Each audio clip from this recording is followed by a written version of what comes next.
Venkatesh garu top 10 movies according to IMDb rating. Number 10 Guru with 7.6 rating and directed by Sudha Prasad garu. And number 9 Aadavari Matalaku Arthale Veru with 7.6 rating and directed by Selva Raghavan garu. And number 8 Raja with 7.7 rating and directed by M Siva గారు.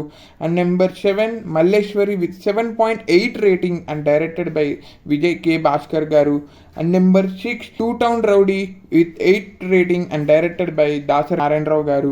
And number 5 Shanam Shanam with 8.1 rating and directed by Ram Gopal Varma garu. Number 4 Swarna Kamalam with 8.1 rating and directed by K Vishwanath garu. And number 3 Brahmaputrudu with 8.1 rating and directed by Dasar Narayan Rao garu. Number 2 Drishyam with 7.2 rating and directed by Sri Priya garu. Number 1 Nuvvu Naaku Nachchavu with 8.7 rating and directed by K Vijay Bhaskar garu. ఈ top 10 మూవీస్లో మీ favourite movie ఏంటో comment చేయండి.